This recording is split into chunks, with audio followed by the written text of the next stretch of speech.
the industrial action is because of pensions. It's a national dispute, specifically in relation to the fact that each member is being asked to pay more, work longer, and you're going to get less. It's the three simple factors that everybody's upset about.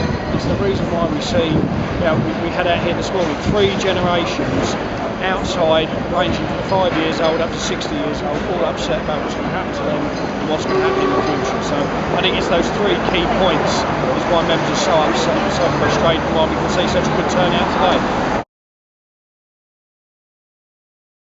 Well, I think one of the key questions has always been, and one of the media patrols at the moment, is pitching a battle between public sector pensions and private sector pensions. The key message with this is not about public sector pensions, this is about everybody's pension. Everybody has the right to a good pension, everybody deserves a decent pension. This is not just about individuals who work for the public sector, this is not just us bleeding because we feel we're hard done by. This action is for everybody, it's for everybody in the public sector who doesn't have trade unions, who doesn't have the strength to be able to try and fight these decisions that are being made. And the problem is, if we don't do this now, it's going to be a question of who's next.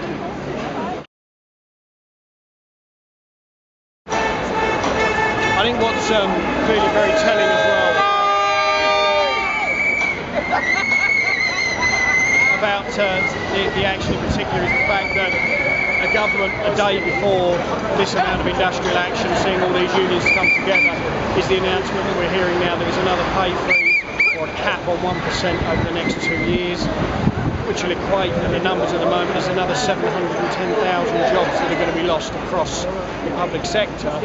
To me, it's almost a declaration of war on trade unions. It's unthinkable to think on one hand that we're being asked to come back to the table, to discuss this action, to try and negotiate on this, but then on the other hand we're also being told, actually, you're going to lose more money, we're going to cap your money again, and we're going to lay more of you off. It just is unthinkable that both things can come at the same time.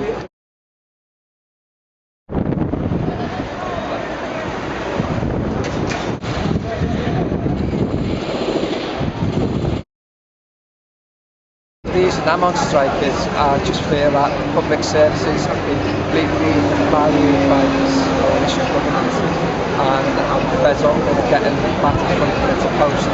So it's about time that we got together and made a stand, and this is the reason I'm out today. Victory to the strikers.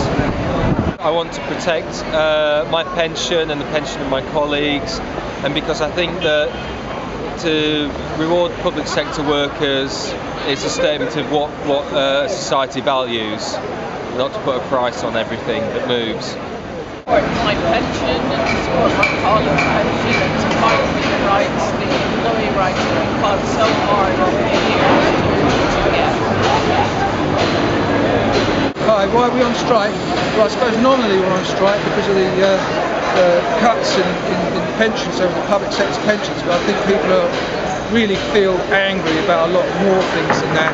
The cuts in services, the jobs redundancies, the cuts in the living standards of poor people, and just to sort of rub salt in the wound, last night one of the key announcements they say is that the payment for the next band of austerity measures that Osborne announced last night are going to hit not the bankers, not the chief executives, not the Mike Moores, but they're going to hit public sector workers with a 1% pay freeze going beyond 2014, and low-paid working families on tax credits. So where's this we're all in together nonsense? Complete crap, and that's why we're on strike today, and let's hope we have many more days like this in the future. We are here on strike because we want to safeguard our pensions for future years.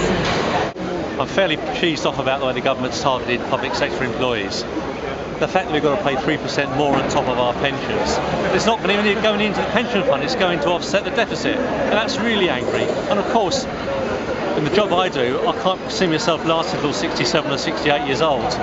You know, will I get got rid of on the grounds of this, you know, of not being able to do my job?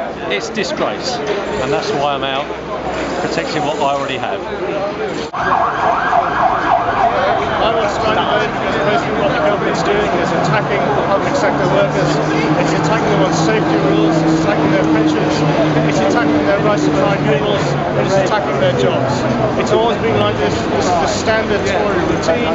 Basically, they plan to attack anybody who is not male, middle class, white, and rich.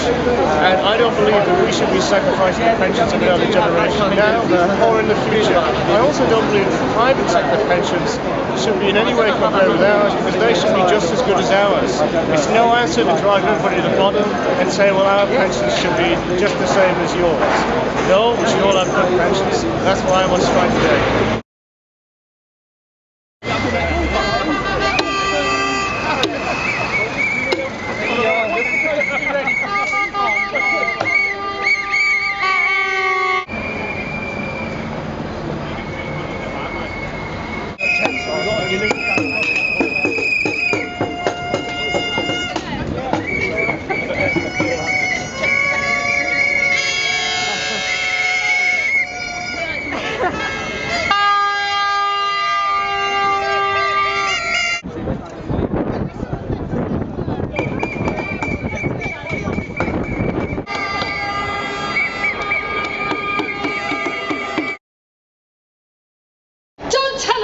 Generous. And don't tell us that when Michael Gove claimed more in expenses for doing up his second home.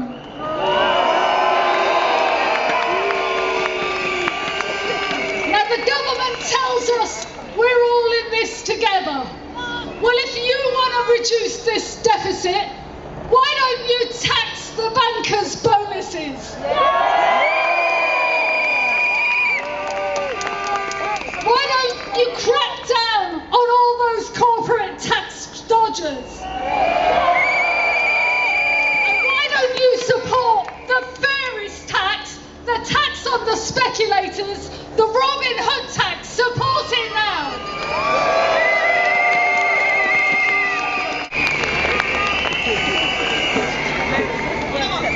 Right, well, we're here again, taking action. ATL members thought taking action on the 30th of June would be good enough. It wasn't. We know it forced the government to improve its offer, but it's not good enough, and you all know that. Well, there's millions of us, your public, out on the streets today, standing up for their rights, and we are all in it together. The only people who need to compromise are the bankers. They need to take the cuts for the mess they've made of our country. It's as simple as that. We have to take the strength of today and we have to go out and fight and fight and fight until we win. We are not going to give up. This is from Tahira Square. They show us the way. We will fight until we win.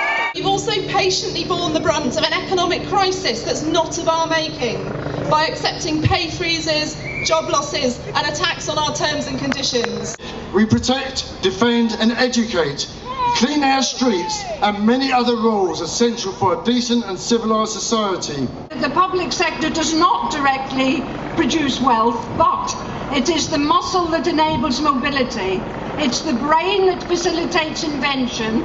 It is the heart from which civilization flows, and without it no state can function. Remove it and chaos ensues. The public sector underpins the private sector. We want to work together. We think everybody should have a fair pension. We have had enough of being blamed for an economic crisis that our members did not cause. We are here because we've had enough because we are being asked to pay more, work longer and get less. We are here because it would take the average local government and public sector worker 3 lifetimes to earn the same pension as a cabinet minister. Get your sleazy hands off public sector workers. Go and attack the spivs and the speculators, the corporate elite, the super rich, those that don't pay the taxes and cause this dispute and cause this crisis. Those MPs who are telling us we can't afford this are getting £40,000 a year pension, 10 times the average public sector worker. Let every public sector have what you've got for yourself. If they don't back down, then they'll see us do it again next year until we win.